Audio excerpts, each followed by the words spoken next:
So let's start. We have the US school application processes. That's what we want to talk about today.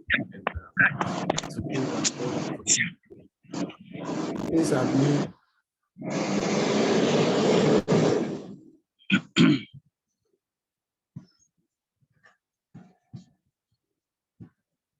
today. All right.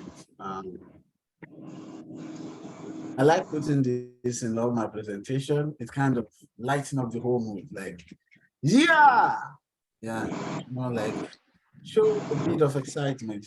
We're getting into something beautiful. So, yeah, let's get right into it. That's the idea. Okay. Now I see Onuche smiling. That's awesome. And I like your headset. It's cool. Okay, so once you get into about 6 things quickly.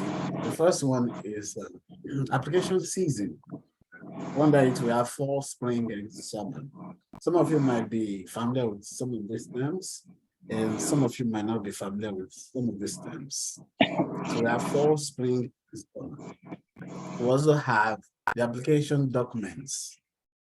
Now, in this part, I'll be talking about all the required documents for your application.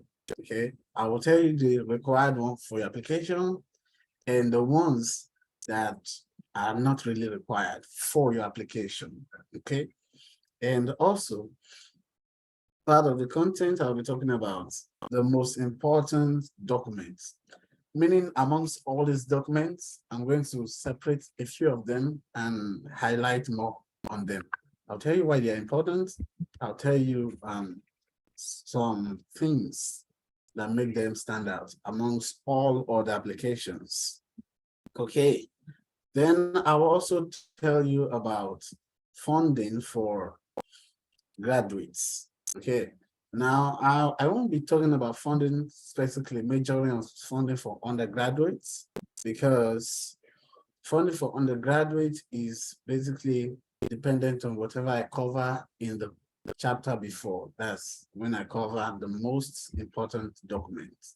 So that will cover funding for undergraduates. So the next one, which is funding for graduates, I will specifically talk a wide range about that. So this is more like, I'm focusing on the most common funding offers for graduates in the United States. David, I cite you. Nice to see you. And next, I have networking. Networking Thank here you, is sir. about the most needed. This is most needed for research or thesis-based course or courses. So I was speaking with someone who's interested, who showed interest recently. I was at last week. I was speaking with someone who showed interest in graduate school applications and all that. And it's a she. I told her if she's interested in a thesis-based course or a non-thesis-based course, and I just asked that so casually, and she was like, what does that mean? And then it dawned on me that really, oh, people don't really know what these things mean. I was almost shocked, but then I kind of reflected back to like 2 years ago. As at 2 years ago, I wasn't sure I understood the meaning of the difference between thesis-based course and non-thesis-based. Okay, let's say 3 years ago, because 2 years ago is too close, okay? So let's say 3 years ago, I wasn't sure I understood the meaning, the difference between the two. So I caught out of my surprise and I kind of tried to enlighten the individual. Okay, now the last one will be random sample just to show. If you look at my subtopics, some of them are kind of ridiculous, and I'm just trying to make it as funful as possible because that's what I do.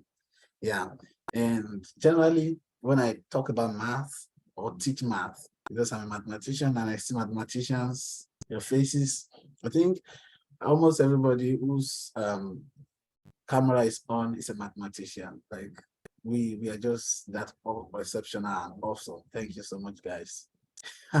All right. Continuing.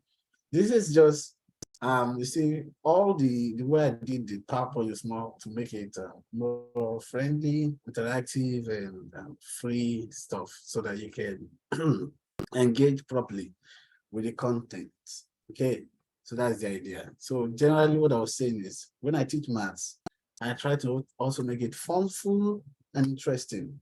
Yeah, so I also do that when I'm doing presentations. So the last one that says random sample, just a show. Random sample, just a show. Um, yeah, it's going to be in two forms. Either going to be in two forms or just one of the two I'm going to mention. So it can be both of or either of. Um, I will just talk randomly about the way to approach applications, and I might just talk about show you how to do applications, giving you a specific sample, meaning going online, showing you how to go online and get the applications done. Okay. All right, let's move forward. Yeah.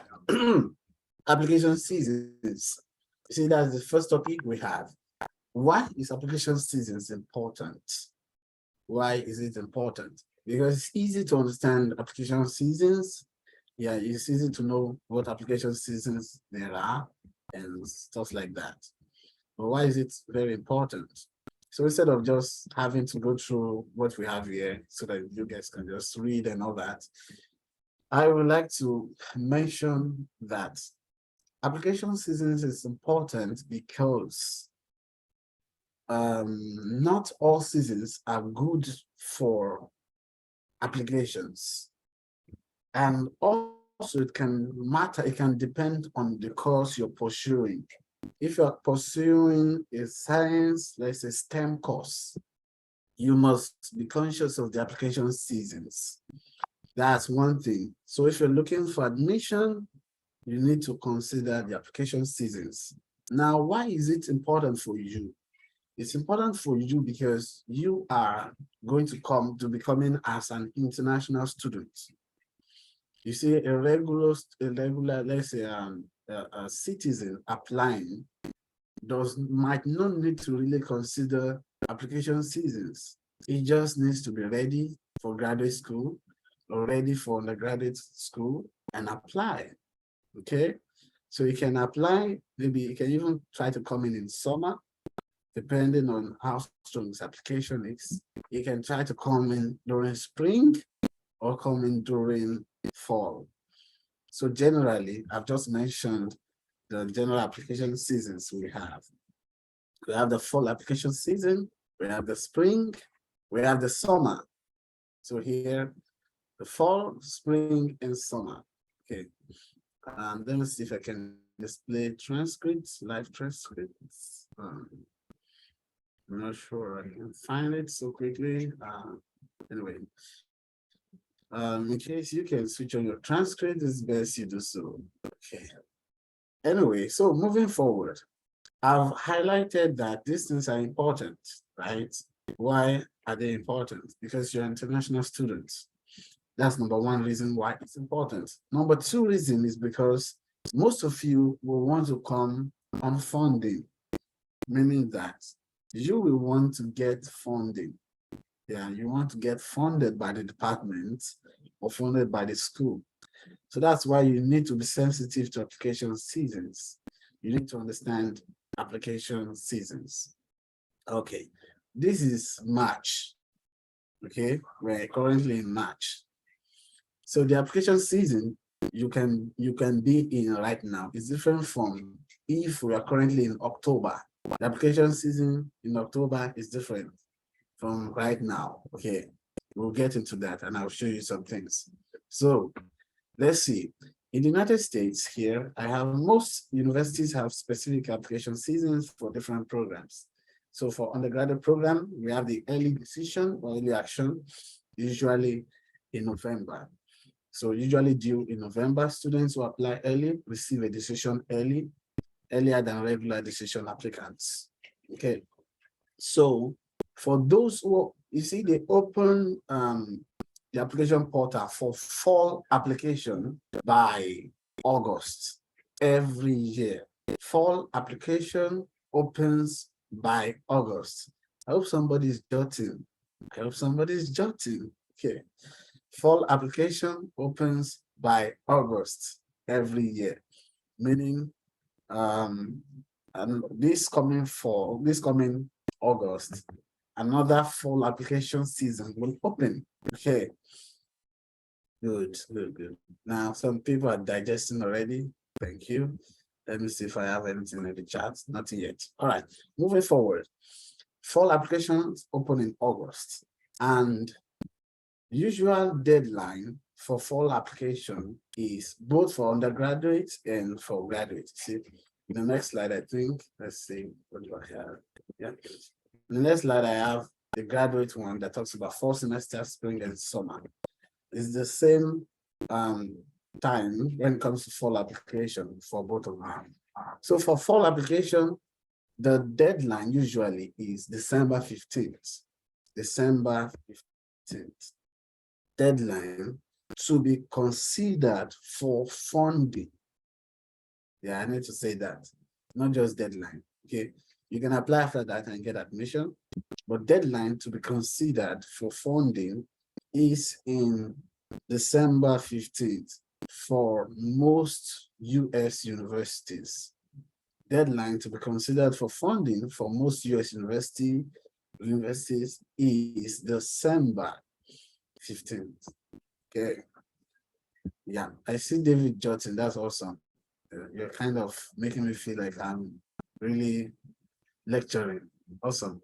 All right, so for applications decision deadline, or you can say due date, is December 15th for funding. Now that's for most US universities. For a few of them, or let's say some of them, their deadline is January 15th the next year. January 15th the next year.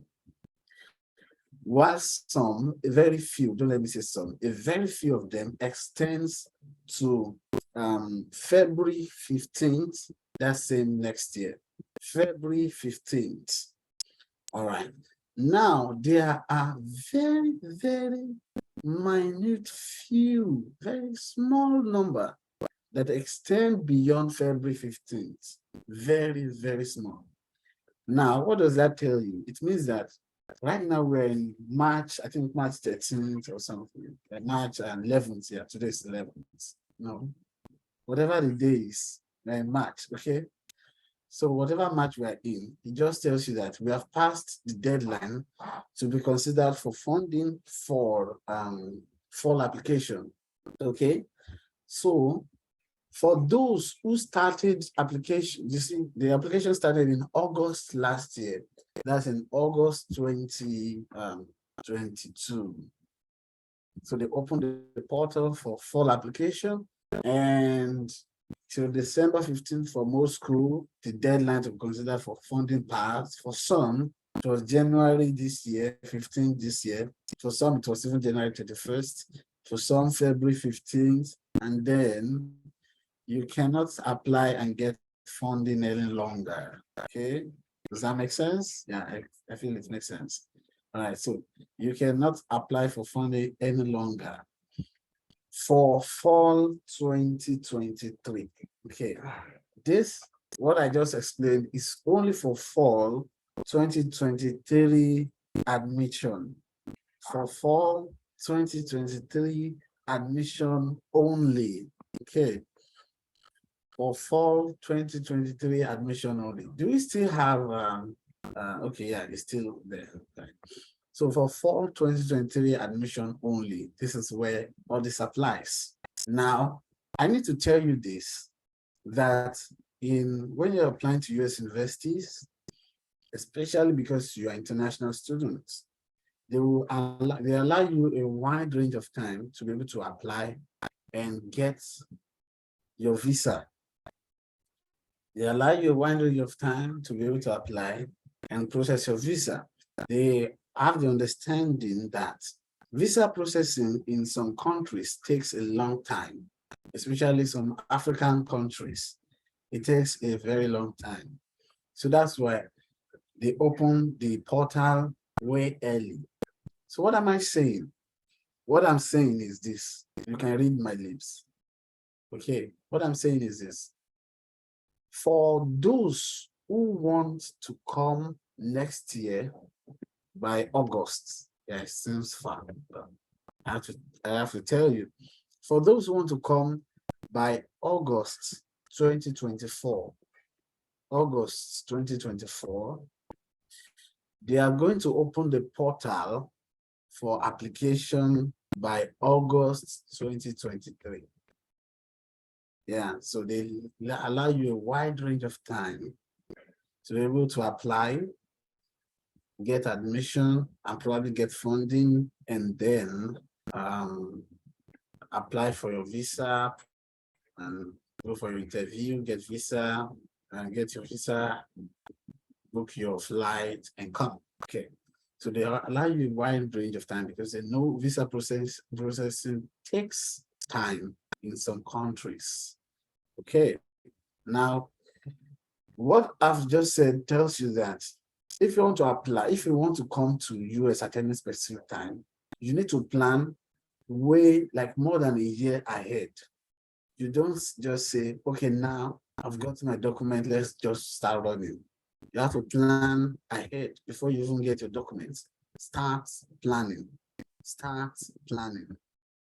This is one of the things I wish I knew when I was in the university, like as an undergrad. These are one of the things I wish I knew.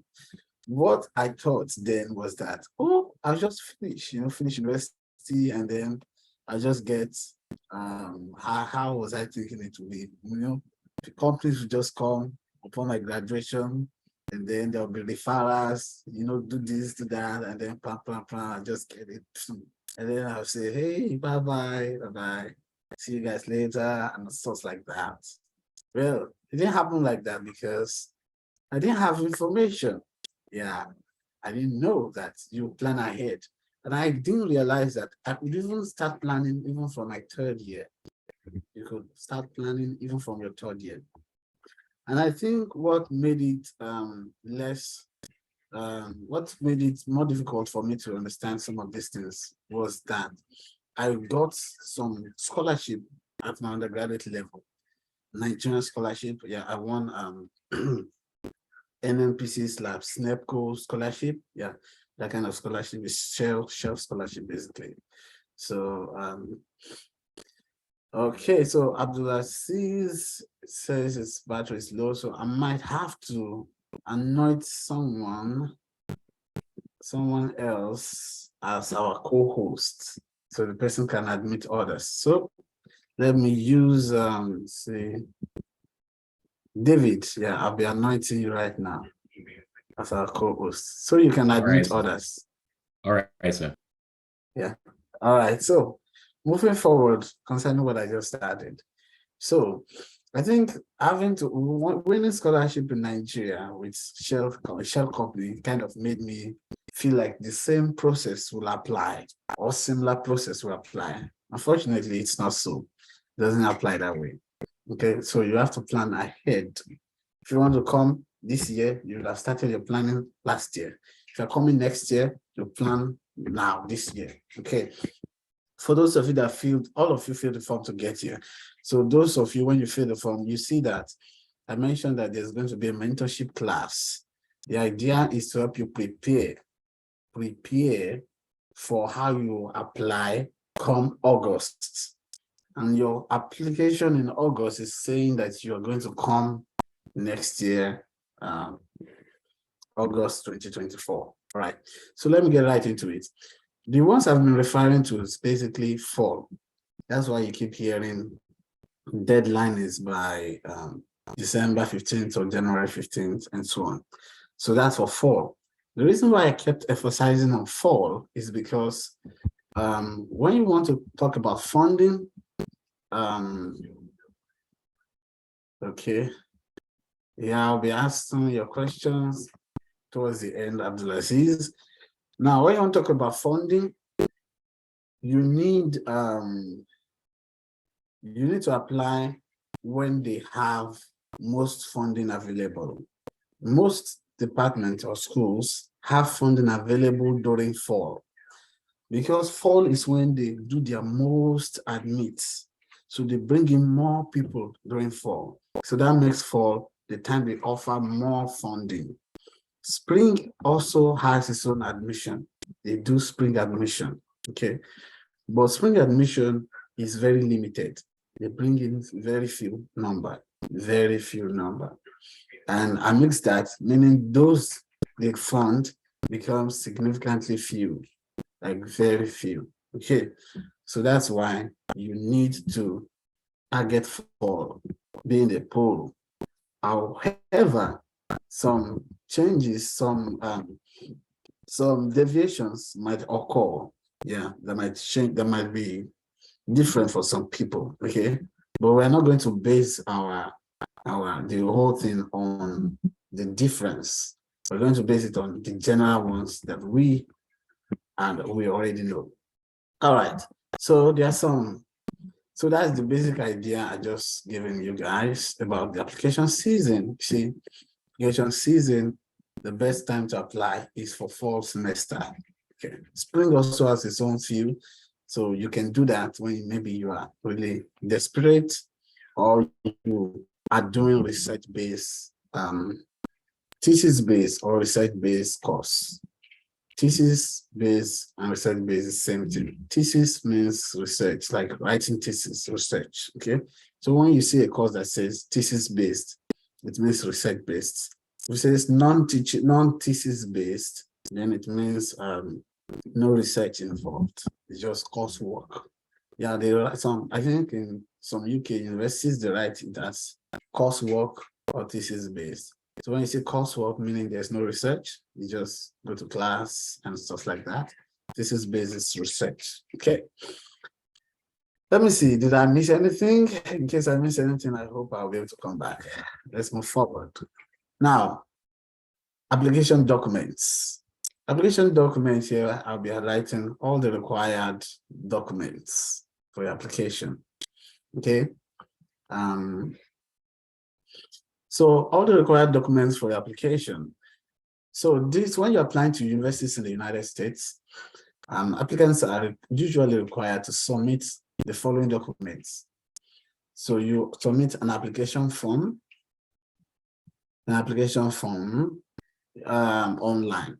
This application form is generally, you apply through the application portal. Okay. So when I say submitting application form, I don't want you to have a picture of maybe a paper and then you write stuff on it and then you upload. No. Just like before you got to this webinar, you filled a Google form. You just fill the form. You put your name, put this one, put that. That's the similar idea of application form.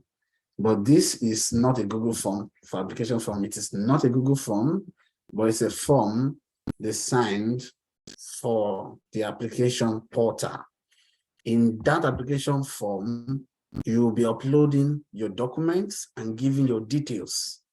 That's your name, your previous learning, your work experience. You even upload documents such as your CV, your statement of purpose, your now here I call it personal essay, because for some schools it might write it as personal statement and so on, but generally it's statement of purpose. That's where you upload your transcripts, not official. I'll go into official later. Your transcript, you upload your transcripts, you upload your standardized test scores, such as your ACT or ACT, yeah, or SAT or GRE, and so on and so forth.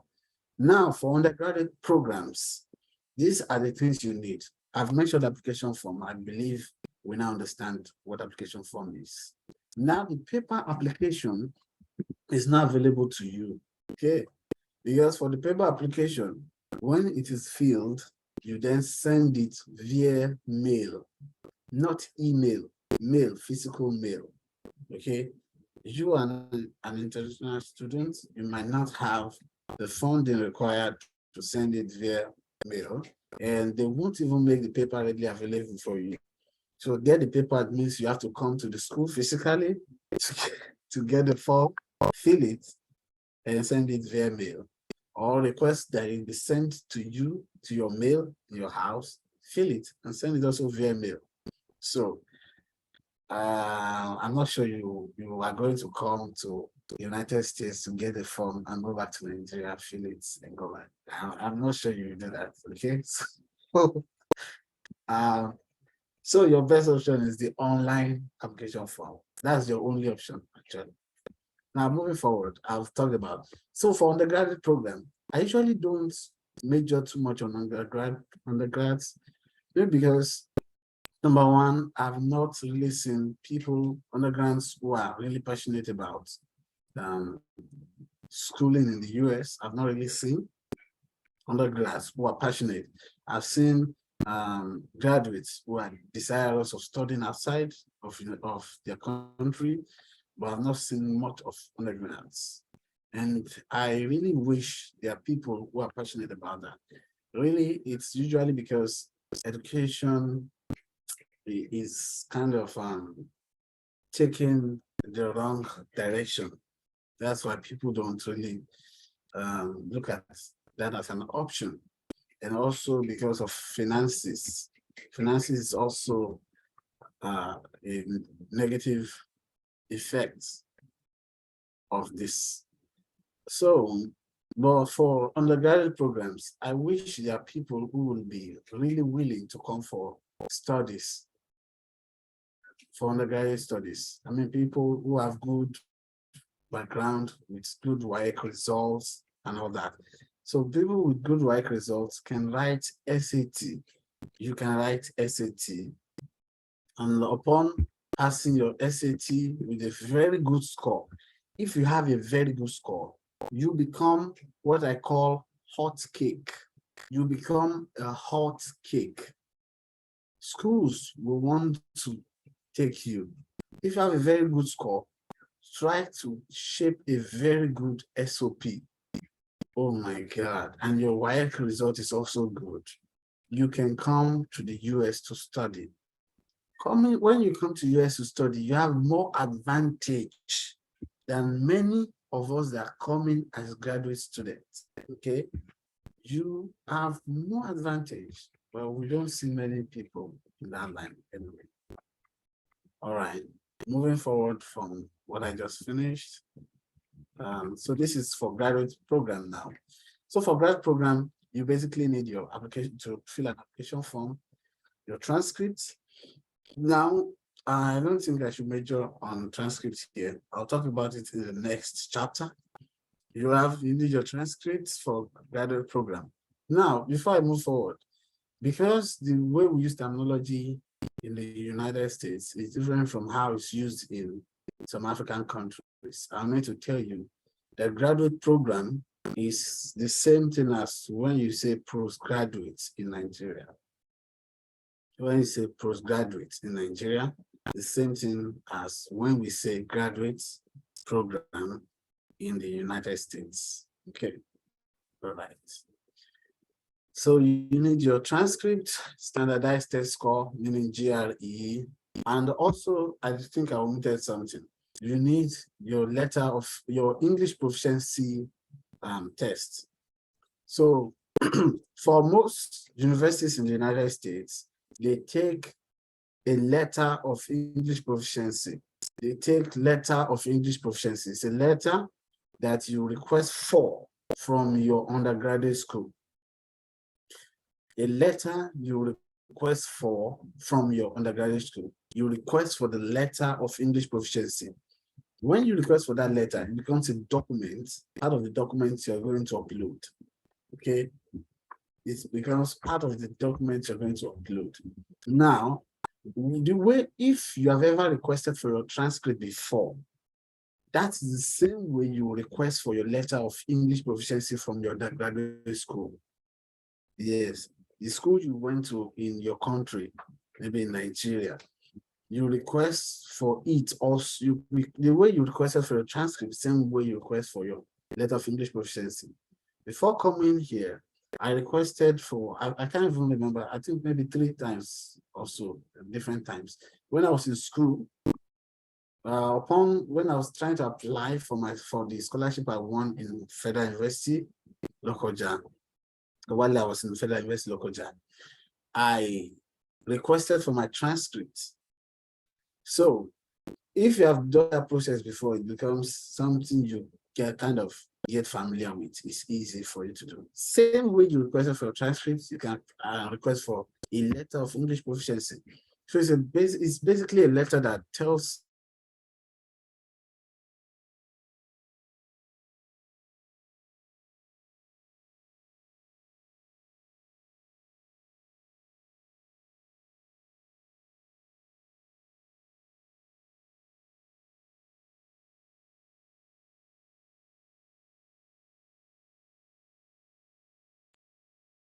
Hello.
I think something is wrong with his connection.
Can you hear me? Yeah, can you hear Yes, me? sir. We can hear you, but you were out for some minutes. Yeah, I was out. So let's resume recording. Thank you very much. So back to where I stopped. I was talking about English proficiency, letter of English proficiency. So you can request for your letter of English proficiency the same way you request for a transcript. In fact, like I do, you can do like I do. I request for both of them at the same time because I realized that it's going to come at the same cost for me. Okay. If I request for them separately, I just pay more, like I pay double. If I request for them together, I pay like more like the same amount. Okay. So you can get your letter of English proficiency sent to you via a physical mail or your email. When you request for it, they get a hard copy, and then you can tell whoever is processing for you that you want to also get and you want to have it sent to your email, so you can provide your email. Okay. And so the one sent to your email, you can use it for your applications. If you don't get any in your email, the hard copy you have, you can scan it and make it a PDF file and get it. So your transcript is going to be stamped and all that. It must have the school stamp. It must have your CGPA. It must have your course details. Else it's not a transcript. Okay. So when you have your transcript with you, even though it's an official transcript in a sense, if you submit it yourself, it is considered unofficial. Let me repeat that. Even though you have your transcripts with the school stamp and all those things, even when maybe it was sealed before given to you and all that, it has a royal golden stamp on it. If you submit it yourself on the application portal, the school will consider it as unofficial transcripts. Okay? Yeah, you need to know that. If you submit the one that has personal copy, it's still unofficial. If you submit the one that doesn't have personal copy on it, it is still unofficial. What makes it unofficial is not just the document, but because it's coming from you. So you need to know that. So the one coming directly from your school is considered official. The one coming directly from your school is considered transcripts. So an official transcript, if your school is sending it via email, as long as it's coming from your school email, I'm not saying your student's email, which you use for your school, like your student's school email. No, that's not what I'm saying. I'm saying the transcript coming directly from your school email to the school you want to go to. That is official. That's a transaction between institutions. But you have to initiate it. It won't just happen. You have to initiate it. The same way you request for your transcripts for it to be sent to you, you can also request for your transcript to be sent to an institution. If you have ever had a job that requires you to submit maybe your result or to submit your transcript, the same way you do that, you send a request to your school, your undergraduate school, to send your transcript to the company that is hiring you. It's the same way. Okay. All right. So that's the idea of official transcript and unofficial transcripts. So now today, I've talked about the English proficiency. So since it's not here, I'm not going to talk about it anymore. The standardized test score. We have the GRE, GMAT, and LSAT. So the GMAT is majorly taken by people in economics. People who do courses like economic stuff. Now, some schools will let GRE suffice or replace GMAT. Some schools will do that for those doing economics. Okay. Now, majorly for most schools in the US, what they majorly want to see is your GRE for any course you're doing. Now, GRE will increase your chances of getting funding. It will increase your chances of getting funding. Funding is not automatic when you're applying. So you need to know, you need to be able to devise how really to get funding. There's a part where I'm going to talk about funding, so I'm not going to really major on that. But I need you to know that standardized test scores can help you to get funding. Okay. Now, having to write English proficiency tests, that having an English test score or English proficiency test score, more like an IELTS or TOEFL. Majorly IELTS is what's common here. So if you're going to write IELTS and you don't want to just use a letter of English proficiency from your school, it's still fine. What it does is that it also increases your chance of getting funded. So all those standardized test scores help to increase your chances of getting funded. They have little or no contribution to you being admitted, but they have so much influence on whether you or not you'll be funded. They have so much of it. All right. Now the area, I will still go into those ones, so don't let me go too fast.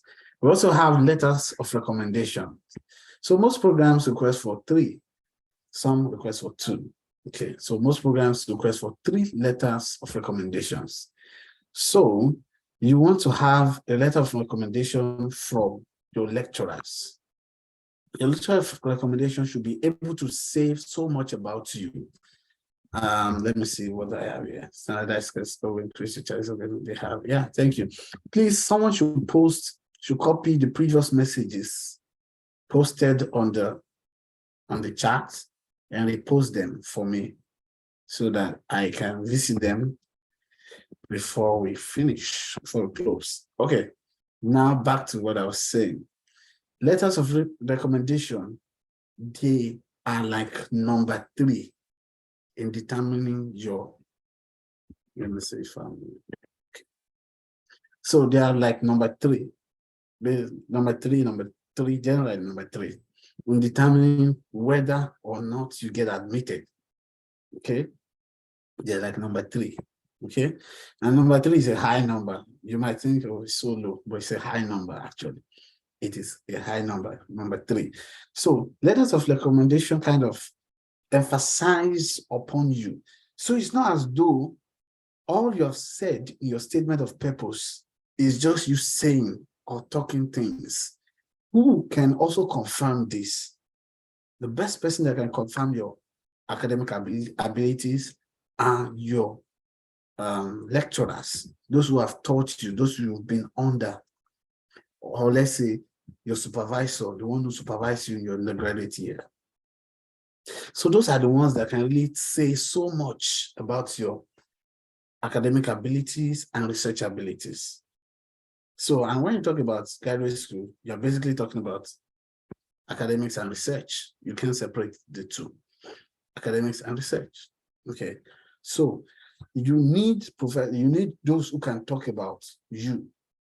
Your letter of recommendation should not be generic, where the professor or the lecturer just changes him to her. Maybe the ones he has been using before for people, general templates. He is good and smart, he's intelligent and creative, he's dependable, he works with the team. No, come on. It says nothing about you. That says nothing about you. Okay, so it has to be specific. It has to be specific to you. It has to talk about you, your current research, your previous research, talk about your expertise, your achievements, your goals, your aspiration. Like more like this person knows you so well, too well. That's the sense you have to create, that must be created in your letter of recommendation. But one thing I need to tell you is that your letter of recommendation is not coming from you. It's coming from your professor. Even though it's part of your own application documents, but it's not coming from you, it's coming from your professor. So only your professor can submit that letter for you. I mean, your lecturer, when I say professor, that's what I mean. Only your lecturer can submit that letter for you. You can't submit it yourself. So what is your best shot? Your best shot is form a good rapport. form a very good rapport with your lecturers. I mean, those of you still in undergrad, it's more easier for you. I mean, it's not that it's more easier for you. It's easy for you because you can see them. Even those of you that have already graduated, it's also not difficult for you because you can reach out to them. Almost everybody in Nigeria is on WhatsApp. You can reach them via WhatsApp. Okay, reach your professors via WhatsApp. Connect with them and let them know. Of course, try to introduce yourself and the basic stuff. Form a good rapport with them. The idea of forming a good rapport is not because you just need them to submit letter of recommendation for you. No, the idea is so that you become you will be able to suggest to them that you want to write your own letter of recommendation and send it to them as a sample, which is what they need, like the sample needed for this specific application. Okay, that's how you kind of, let me say, cajole them into accepting. Let them realize that this, you are giving them the format needed for this specific application. So it's not like you're writing for them particularly, but this is the format needed for this application. But how will they really be open to you bringing such suggestion to them? Except you have formed a good rapport with them. That's the only way it can really work. So that's why you see that you need to form a good rapport with them. Now, one more thing. Most programs need 3 letters of recommendations. Don't form good rapport with only 3 professors. Form like at least 5.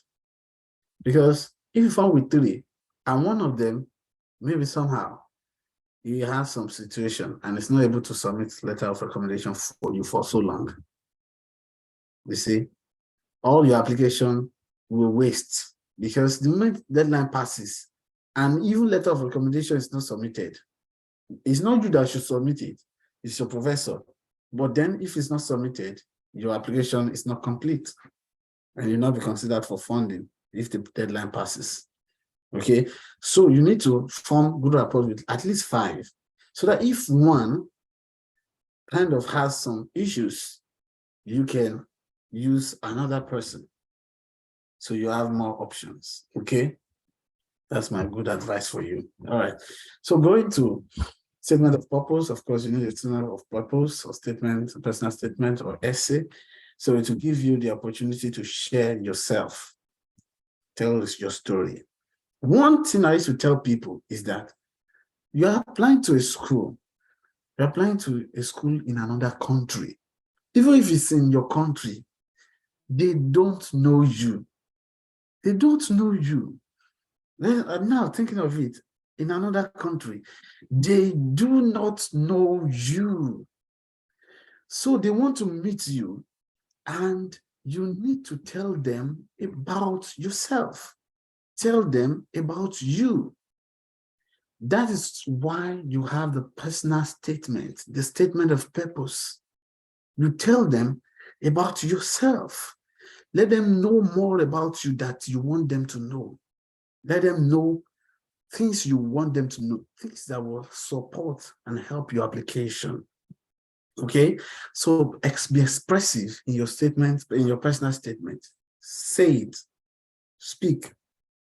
For some people who might have difficulty with maybe having to type, because I also used to have that challenge.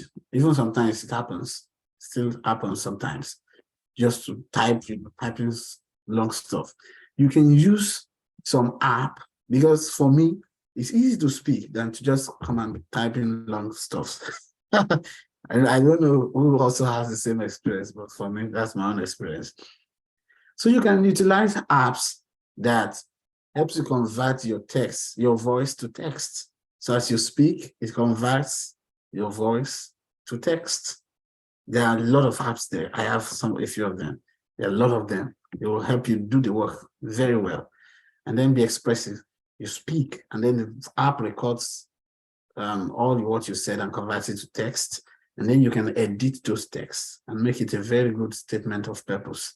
I posted something on the group today about somebody who copied something from online, statement of purpose from online, and use it to apply.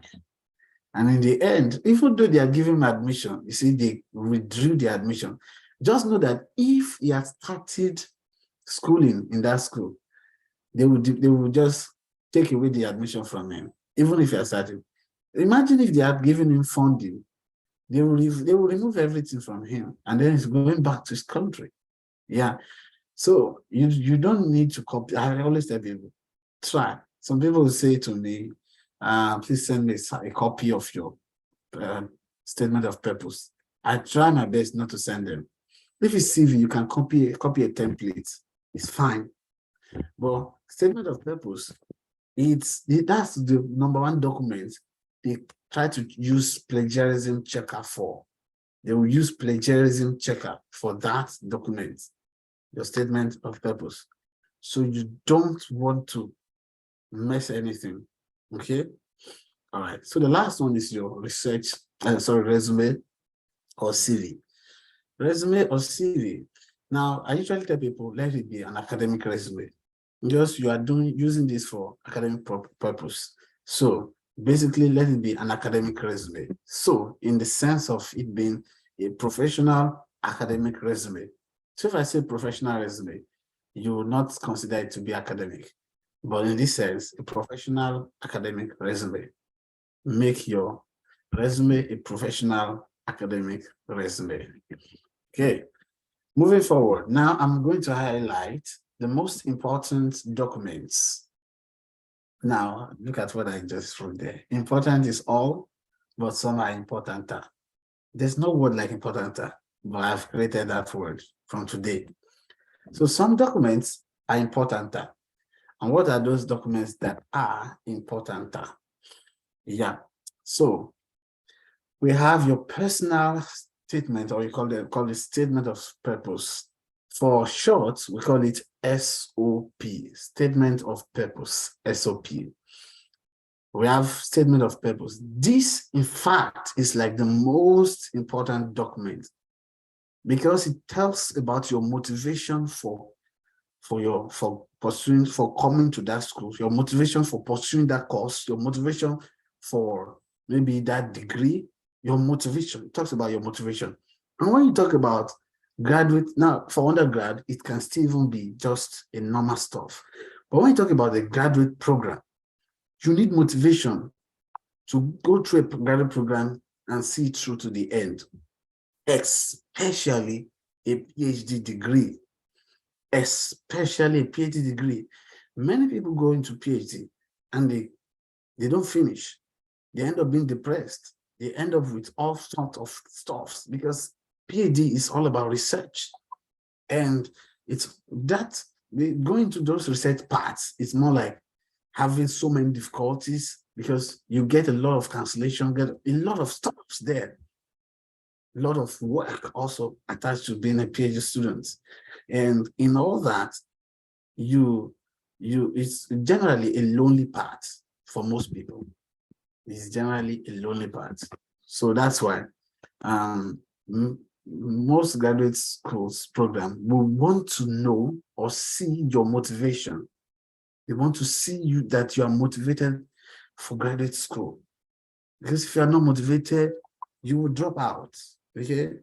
So this is where you capture your motivation. What is really pushing you? Don't say, I want to jackpot. You. They don't know what that is. They can get the idea of jackpot. If all your letter, you don't even see anything special, it's all about jackpot. No, it doesn't. You have to show motivation for that learning, for motivation for that degree, for that program, for that course, for that research. Show that motivation. Okay, that's the most important document. So what I like to put as number 2 is usually resume. But I use resume when it comes to the area where you're being considered for funding. Now, personal statement, that's the first one, SOP, is number 1 when it comes to either funding or admission. That's number one. Number two, which is your resume, is not number two, is number two for when you want to be considered for funding. And I'll tell you why later.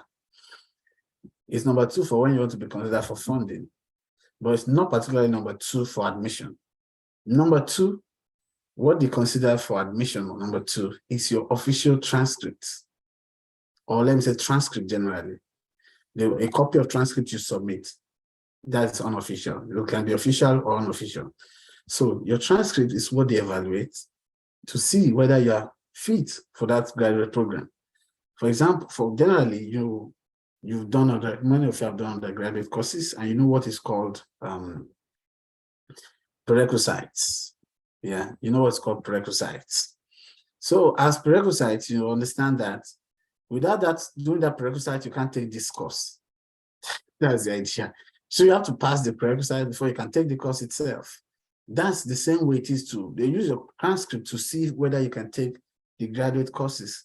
So if you don't have background in some of the required courses, they feel you're not ready for, you can't do the graduate program. Okay, for example, your field is biology and you want to do math, and you don't have algebra, linear algebra, you don't have background in calculus, you don't have all the basic ones, you're not doing math, they won't accept you. Okay, so they will look at, that's one of the reasons why they look at your transcript. Look at your transcript to evaluate whether you're fit for that graduate program or not. Okay, your transcript is very important. So the way you combine your courses is important for them. In Nigeria, it's just a strict way. Here, you have liberty to choose courses as much as you want. So that's why they have to look at your transcript and see whether it's really within what they are looking for. So that's number two when it comes to admission. Number two when it comes to admission. Now, standardized test score is not usually when they want to evaluate you for funding.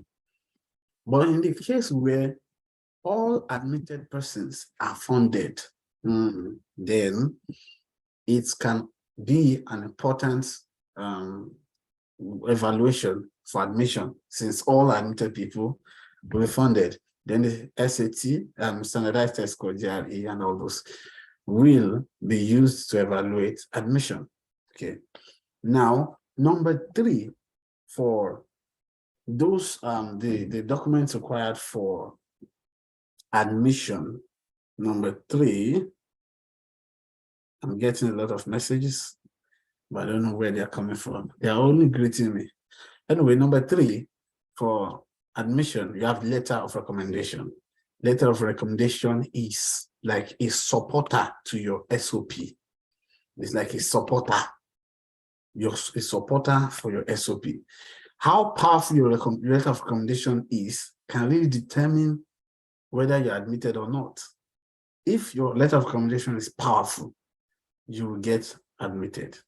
If it's not powerful, you may not get admitted. That means that if your letter of recommendation is not powerful, you will not get admitted. And if you're not admitted, there's nothing like funding. Yeah. So your letter of recommendation must be powerful. You see why you cannot just leave it to the to just in the hands of to the editing of just the general templates recommendation. You need to be able to draft a letter of recommendation and send it to your referees to upload for you. Okay. Because our time is fast spent, I will need to rush now. And I'm hoping to be able to answer questions when I'm done. Let's see, what do we have here? Okay. We have funding for graduates. So what's the general idea for funding for graduates? When you read through most common funding offers, the most common funding offers in the United States is in form of GTA and GRA. Yeah, I remember posting a poll on the WhatsApp group, I think it was last week or so. I posted a poll about the full meaning of GTA and the full meaning of GRA. And I was seeing a lot of people voting GTS, Grand Theft Automobile, GTA. You see, it's a scholarship group, so we can't be saying GTA is granted for automobile. Come on, what? It is graduate teaching assistantship, okay? Graduate teaching assistantship, and GRA is graduate research assistantship. Okay, so these two are the most common funding for graduate students in the United States, most especially if you are coming for as an international student. For those who are not international students, maybe citizens, they have other kind of fundings, but for majorly for international students, fundings coming from the school comes in form of GTA, graduate teaching assistantship, and GRA, graduate research assistantship. Okay, so for the teaching assistantship, it's your CV is important. That's why I put that as number 2. When it comes to being considered for funding, your CV is important. If you have teaching experiences, solid ones in your CV, they will consider you for GTA. That's if you're indicated that in your application. It will be easy for them to consider you for GTA because already they see that you have teaching experience. What else can be a barrier? Another barrier could be that you can't speak English, but because you are from Nigeria, and obviously they waive all those English test scores for Nigerian universities, and you also present a letter of English proficiency, they see you as a potential. So one thing you can do is, some schools will still want to go further in saying, okay, maybe because of our previous experiences, or maybe because of our fear, we don't know for sure if this person can speak English clearly. So they want to have an interview with you.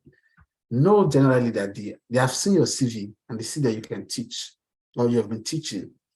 Know generally that what they want to evaluate is if they can understand you. That's what they want to see. Okay, if they have been considering for a GTA position, that's it.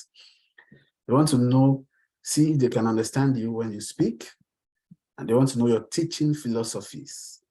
That's important to them. I don't know why, but it's important to them. Your teaching philosophies. What are your teaching philosophy? They want to know that. Talk about your teaching experiences. They want to see your motivation for teaching. Okay, so that's the idea for GTA. Now for GRA, GTA is offered by the department, okay, not specifically by a professor or a supervisor, not specifically. So it can come majorly from the department, okay. Then we have GRA. This is research assistantship position, meaning that you will be doing research. You will be doing research. If you're going to be doing research, meaning that you must have exposure to research stuff. So all those projects you did in your undergraduate days, they are part of your research experiences. In case you're forgotten, go and check again and put that in your CV. Create a section called research experiences. For those who have teaching experience, create a section in your CV called teaching experiences. So back to research experiences, create a section called research experiences. And those projects you did, maybe it was 2-week assignments that was given to you by your lecturer those times. Write it.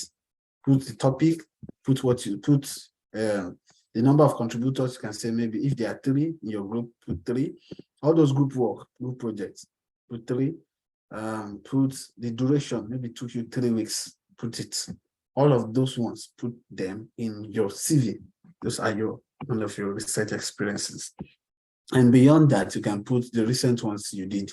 And for those who did, all of you, I think it's recommended in Nigeria to do projects in your final year. That is also your research experience, okay? It's also part of your research experience. And put it, the duration, 6 months, okay? All right. So basically, this is how you start for the funding. Research your options. Look into the specific program and department you're interested in and find out if they offer assistantship. Not all departments offer assistantship. Yeah, someone contacted me last week and was like, she's interested in graduate study. I think she said master's or something in English. I'm not sure she said English, but I feel like, okay, since she read English, she will want English or something. And when I did my research, because the first place I checked was my school, when I did my research, I saw that English doesn't offer GTA or GRA positions. They don't offer it in my place, my school. Even if they do, even if it exists, it will be under a professor, not specifically from the department. And if it's not coming from the department, it might not cover your tuition. Might just be some few stipends, and then you still have to pay school fees. So it's not, they don't really offer a GTA or GRA position. So I looked further and I saw that communications department in my school offer GTA position. In fact, everybody admitted into the department, everybody admitted into communications, professional communications, MSc in my school, all of them have funding. Okay, so those ones give more funding. So do your research properly to see whether they offer funding or not. Okay. Next thing is, especially for a GTA, contact faculty members. So if you go through the department website, you will see the faculty members, you see their email. Go through and you see their email, you see their research and all that. Go through their research interests, go through some of their publications, see the ones that is similar to yours, and see which one interests you. For those who want to apply straight for, not for research, but for teaching, go through the department websites and look for the graduate program director or graduate program coordinator, usually the same thing, and send him a mail stating your interest, attach your CV, attach your transcripts, attach the required document, basically, your motivation, your letter of intent, your letter of motivation. All right. So the next one is apply early. Apply early. If you want to get funding, one of the secrets is applying early. If you don't apply early, they will give it to those they see first, like those that they see their feet. Maybe you're even better than them, but because you didn't apply early, they get it first. And one thing is if Oyibo give person something, except if it was somehow illegal, the person got it illegally, Oyibo no dey collect am back. Oyibo no go collect am back. Even if Oyibo see better one, Oyibo no go say, okay, I don't see better one, okay, I collect them back. If Oyibo don't give you, except you never give you, just assure you. If he never give you, fine. But if he has given you, he won't collect it back. Okay, so you want to apply early. When you apply early, you give a very early, very good impression, and then they can offer you immediately. They feel like, oh, this is what we want, why should we waste time? You applied early, just give you early around November. Okay, so one thing is apply early. Then prepare your application materials. Now, many people I've seen this many times, and they're like, my application materials are not complete. I don't have a passport. I was talking about the international passport. Hello, you do not need an international passport to apply. Did I mention international passports? No. You can be applying and processing your passport at the same time. So don't wait till you have your international passport. As long as the application season is open, apply. Straight away, go ahead and apply. The moment you see that the application portal is open, just apply. Okay? Don't wait and say, I don't have a passport. Here in the US, most schools, the reason why I put most is because I think I've seen only one or two as that is different. So the remaining 4,000 plus schools will not require you to submit your passport when applying. Okay? So you just need the other documents, and you already know those documents: your academic transcript, academic CV, letter of recommendation, statement of purpose, your resume, letter of English proficiency, standardized test score if required. Those are the things you need. Then you submit them. Now, your work right now is go and set up your resume. Some of you don't even have a resume. You don't have your CV. Where is it? Some of you don't have it up to date. Go and get your CV up to date. Some of you have not even written any statement of purpose, any personal essay, personal statement. Go and write your personal statement. It's fine. You can even go ahead and read other people's personal statement and get motivated, but don't be so nice. So don't let me use some strange word, but don't be like that you just go and copy what somebody else wrote. No, don't do that. No, don't do that. I see people do that. And it's not appreciated, not even by me or by anyone else, anyone, anywhere, not even by the school you're applying to. You don't appreciate it. So do not copy.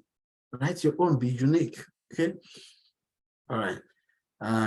Why do I keep getting messages? Oh my God. Okay. So I think I basically talked about this ones. So prepare your application material. Next one is network. Go on LinkedIn and set go to your settings and set your profile to be able to see people, connect with people in your field. Go and put a description of, maybe you're a data analyst, put it. You want to connect with data analysts, put data, you are a data analyst there. If you want to connect with biologists, put you're a biologist there. You see, you'll be able to connect with other biologists and so on. Go on LinkedIn and set up those stuff.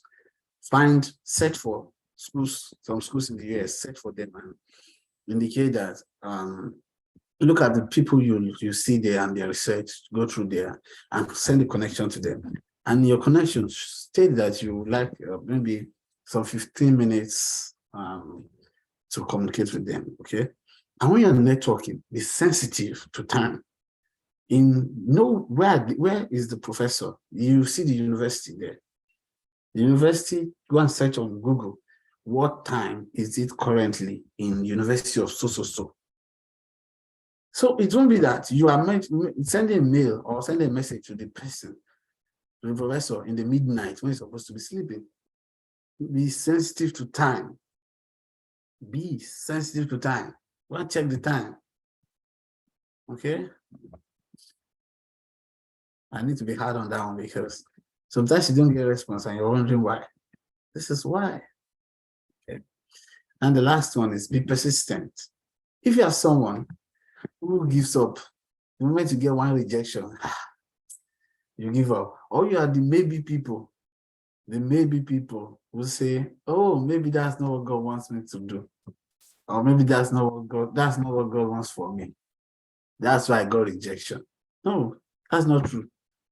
You got rejection because it's a competition, it's competitive position. It's a competitive position, and your application did not meet the highest, topmost requirements. So they chose those whose applications are topmost. And yours didn't reach that. That's why. If your application has been topmost, they will have given you. Yeah. So that's the only reason why you didn't get it. Not because it's not what God wants for you. Okay. All right. So be persistent and know how to handle rejection. know how to handle rejection. This journey is a very serious journey. You should know how to handle rejection. When they give you love letter, we call rejection love letter. When they give you love letter, know how to handle it. Yeah, okay. So generally, you're applying for assistantships the way you're applying for a job, because assistantships are jobs. Being a GTA, teaching assistant, meaning you'll be teacher, you'll be teaching, you'll be a professor. That's what they call their teachers.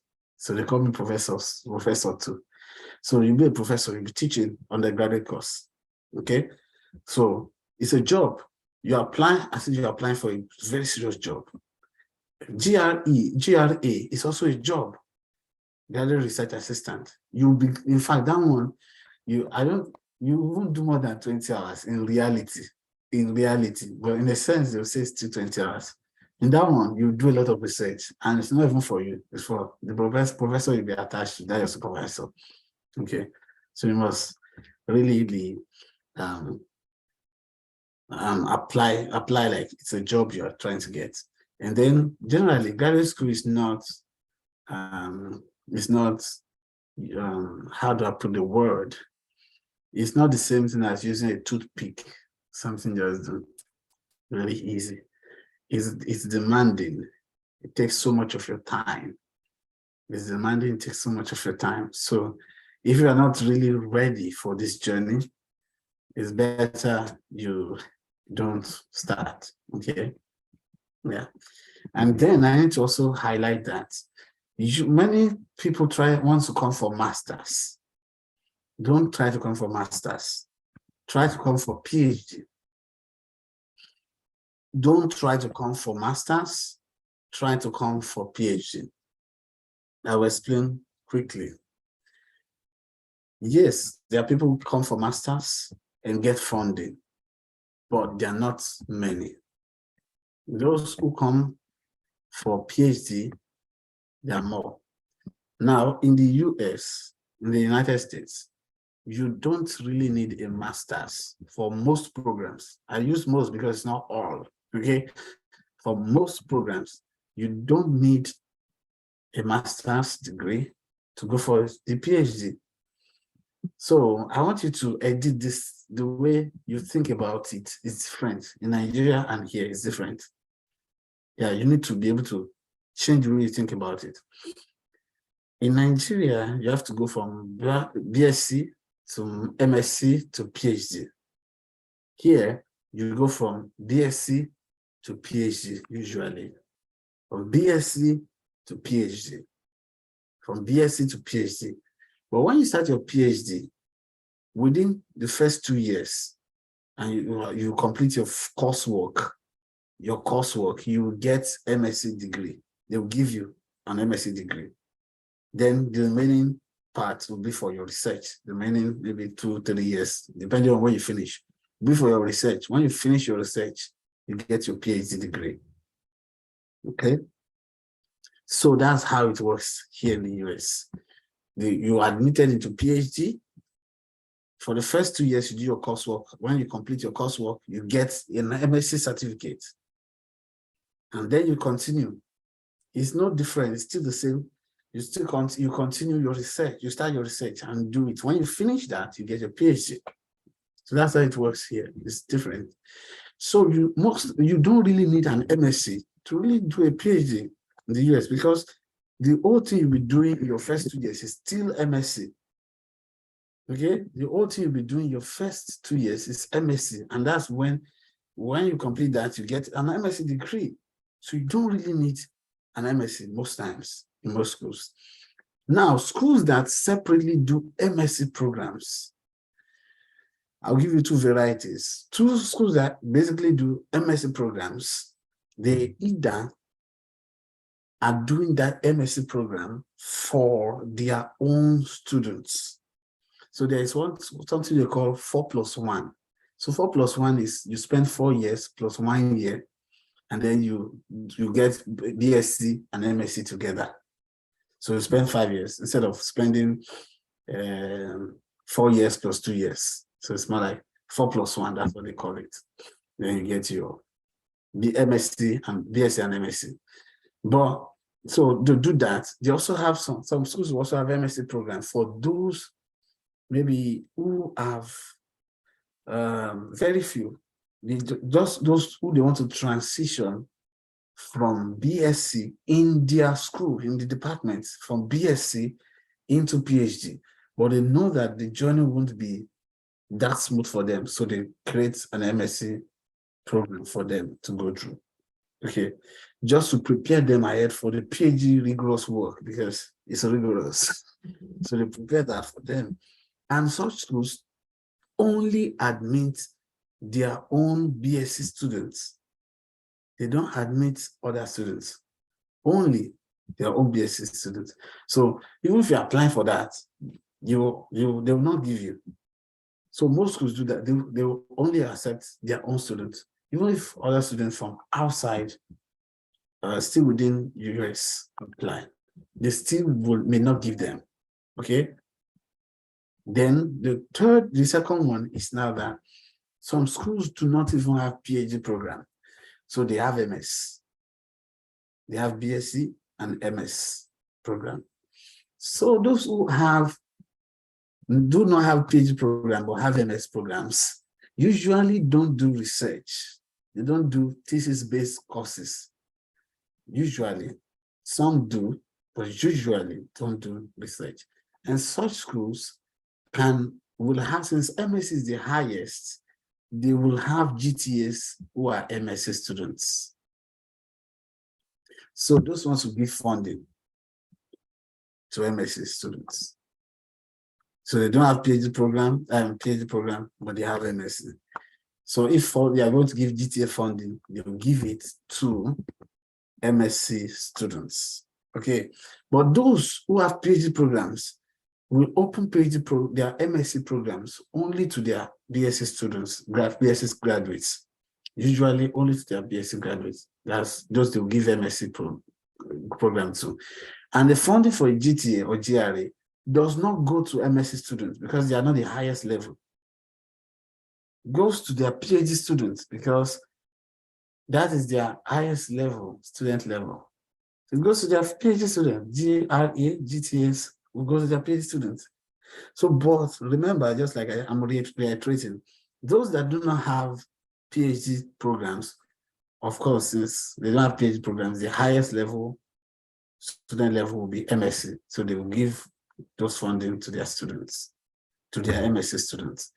But those who have PhD will give GTA fundings to PhD students. And generally because PhD is also research-based. So all those R1 universities in US basically talk about research universities. So all those R1 universities will give funding to PhD students, more than they give to any MS students. Okay, you want to have that in mind when you're applying to schools. Oh my God, I feel like we're saying so much. Yeah, networking. So I'll just highlight networking.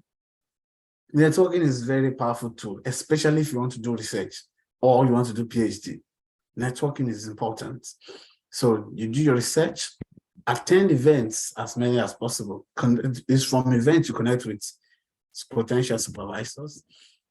Reach out via email. In reaching out via email, I already told you to always check time, okay? And imagine if you are sending a mail today, it will be nice because we are currently having spring break. Now, since we're having spring break, there's resumption on Monday, but currently we're having spring break. You can just say, start your introduction with happy spring break. You see? Awesome, right? So to like social media, LinkedIn is the best place. I think people also use Twitter. Well, LinkedIn is good for me. So also request for an informational interview. It doesn't have to be a proper formal one. Just ensure that you just tell them a 5 minutes video. You know it's going to be more than 5 minutes, but you can just use the word 5 minutes. What do you call it? 5 minutes discussion via link, via Zoom. Just say something like that, and then that's where you talk with them to inquire about the program, talk about your research, talk about those stuff. Okay. Then follow up. Yeah, follow up. anything you realize they are doing, maybe they are doing break, be sure they are doing it too. Don't say Merry Christmas. They don't, many of them don't do Christmas. So be sure they do it. They don't believe in God. So, so random sample just for show. You see, I knew that we're going to have a very long talk today. So I kind of was saying whether or not we'll do the practicals. And somehow we'll not be doing the practicals today.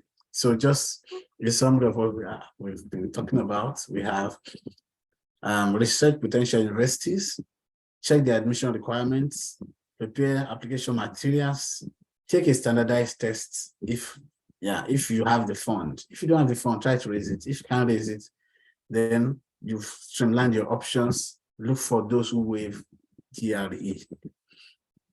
Okay, the next request for your transcripts, write essays or personal statements or SOP, request for letter of recommendation, submit your application, then follow up on your application. Thank you very much for staying with me. It was an awesome time with you guys. And at this junction, I will be allowing people to kind of ask their questions. So let me see what we have in there.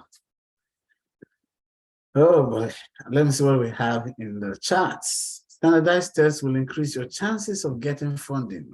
They have little or no contribution in getting you admission. Oh, yeah. I think the person just repeated what I said. But, yeah. So they have little or no contribution in getting you admission. But if you are not going to be admitted, they won't even consider you for funding. Just know that, okay? So don't. Okay. Next, I see someone says, my network was kind of bad, but thank God I'm back. Oh, welcome back. So if you have questions, please drop it in the chat, or please right now you can unmute yourself. I'm saying thank you, Prof. AY, for the clear presentation. You are most welcome. You are most welcome. Okay, anybody, you have a question, you can unmute yourself, or you drop it in the chat right now.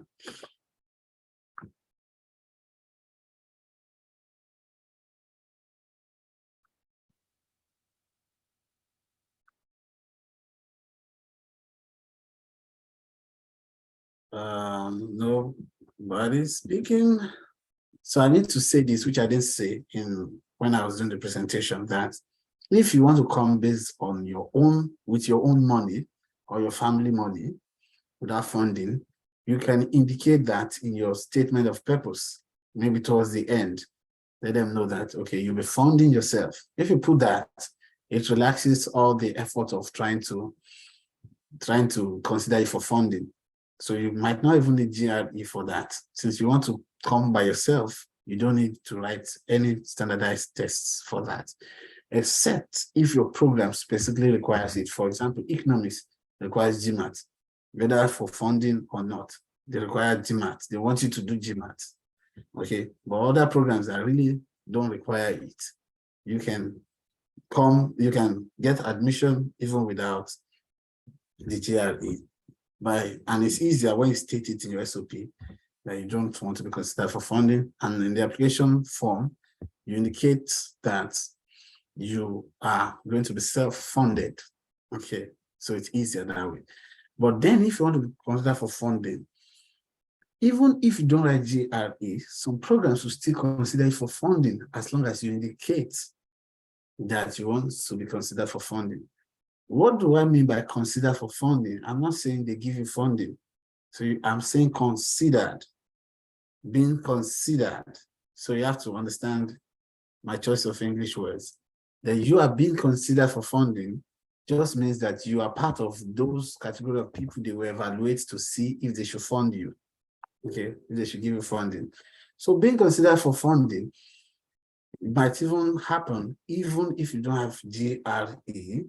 But if this program specifically kind of require it, or let me say, is not recommended, it's recommended but not required, something like that. If the program says something like that, it means that they might give priority to those who have GRE. They will give priority to those who have GRE. For example, they're checking through your scripts.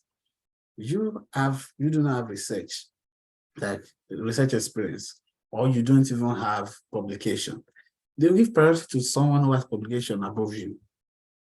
Okay, or you have publication, both of you have publication, but the person now has GRE, you don't have GRE. They will consider the person before they consider you. So that's where the advantage comes in. Writing GRE gives you an advantage when it comes to considering those they are going to fund. So they give funding to the best person possible amongst those they are going to be considering for funding. So that's where the advantage of writing GRE comes in. Now, when it comes to a research program, your ability to do research is number one before GRE. So your supervisor must actually be sure that you can do research in that line, be convinced that you are motivated for that.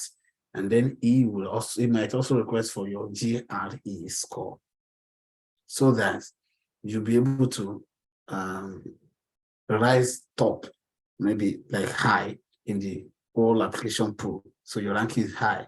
So if your ranking is high, they will give the funding to maybe the first 10 people. And if you're not in the first 10 people, you won't get the funding. Maybe they're giving it to first 20. If you're not there, you won't get the funding. The rest will probably just get admission. Okay, so that is it. Do you understand it?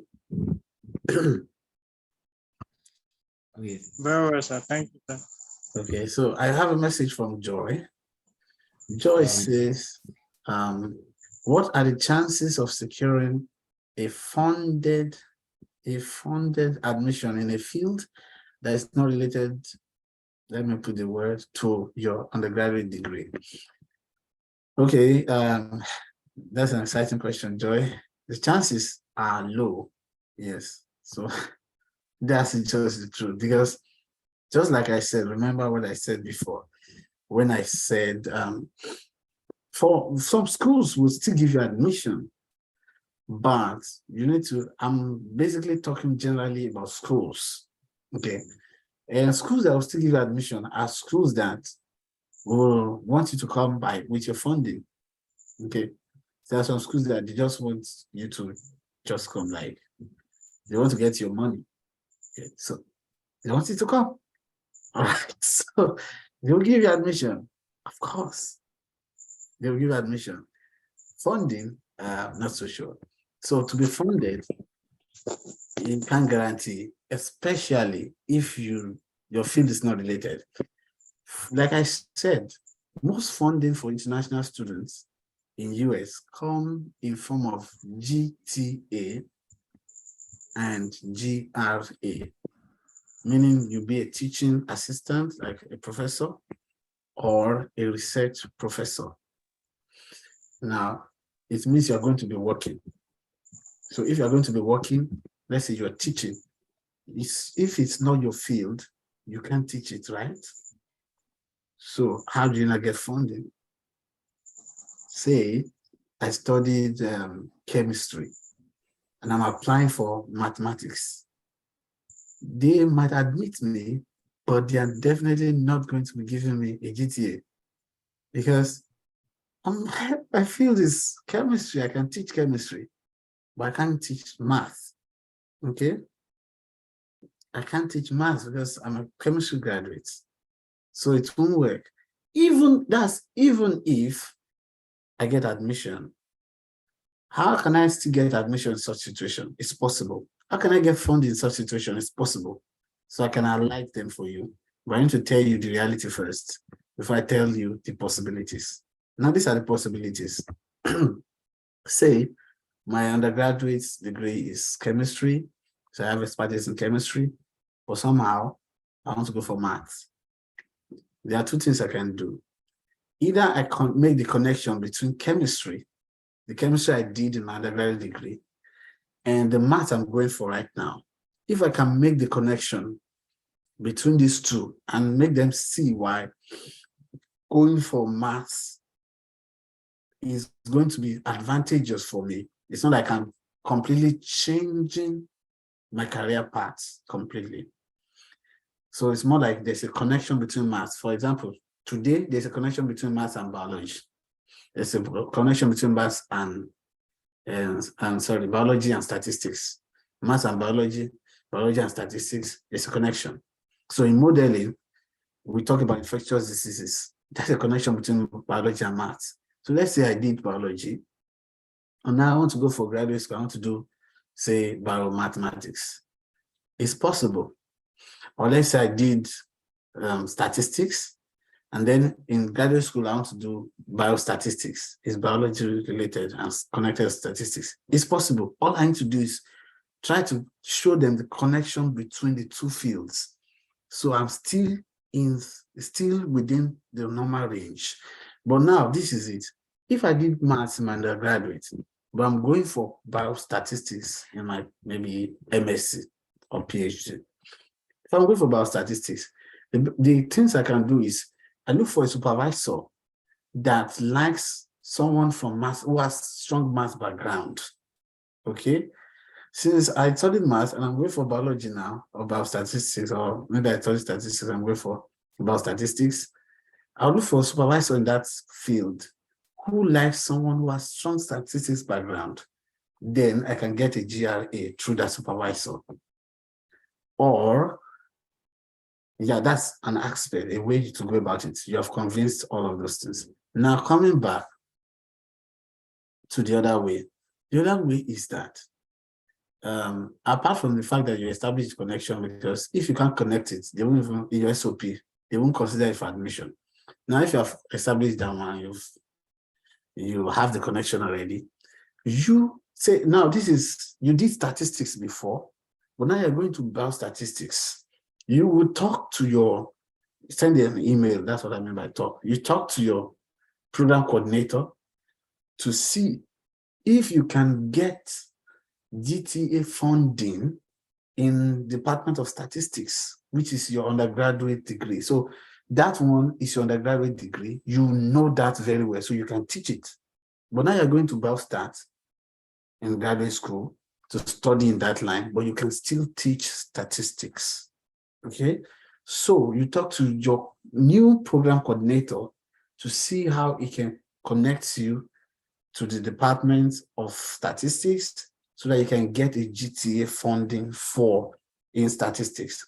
So you'll be schooling in statistics, doing courses in statistics, but working for, schooling in biostatistics, but working for statistics department.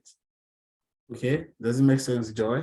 You can send a response to the chat to make me understand that, yeah, you got it. Okay. Yes, I get it. Thank you. Yeah, you're welcome. All right. I think David wanted. Okay, I have a question, sir. All right, go ahead.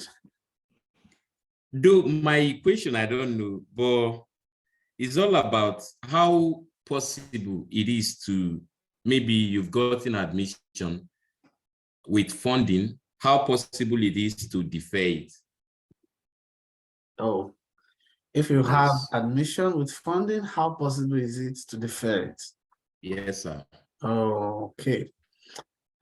For me, wait, let me just say it based on me first. Okay. For me, I believe anything is possible. Okay. Anything is possible. That's what I believe. Okay. That's now for me. Now back to your question. So for me, let me go back to for me first. For me, I have just mentioned means it's possible. Anyway, anyhow, it's possible. Okay. So back to the more practical way.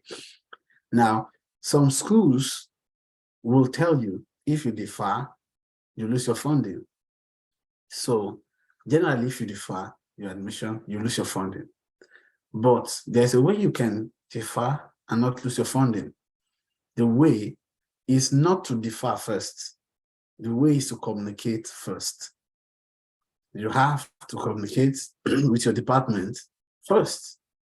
So if you communicate with your department first, then they understand and you get all the things clarified, then you can defer. But if you defer first and then you are telling them, it doesn't make sense. Okay. So you need to communicate with your department. Now, if you want to communicate with your department, two people you should target. Target the department chair, what you know in Nigeria as HOD. It's called department chair. And also target the graduates program director or coordinator. So graduate program director and your department chair.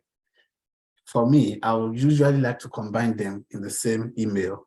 So I'll CC, I will send a mail to the department chair, then I'll CC the graduate program coordinator. I'll CC him and express, and just not tell him straight, make it conversational first. You just say, hey, this is my verdict. Because I am the Lord of the Rings, I have therefore decided that I no longer want to continue at this time, but at another time, I would like to take up this mantle. No, okay. You just make it conversational. You can make it as conversational as whichever way you want. Okay, you can make it like an inquiry. Maybe you would like to know, upon deferring admission, will my funding still be intact? Say I defer to from fall to spring semester. Let's say have my funding, blah blah blah, and then they will give you a response. They'll communicate with you. And then you can, if you see that it's possible, then you tell them, or you would like to defer, this so came up, or this is what's happening at the moment, and so blah blah. When they give you the agreement, and sure you tell them, see you soon, see you by so. Maybe see you by fall, or see you in spring semester, stuff like that. And then even when you have deferred, ensure that you maintain communication with them. Maintain communication. They love it when you're communicating. They love it. Okay. So ensure that you maintain communication with them.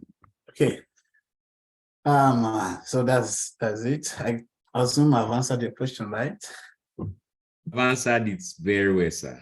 Thank you. Yeah, you're welcome. So is there another question? I'm assuming there's another question. If there's another question, please use the chat box. If there, or you can unmute yourself.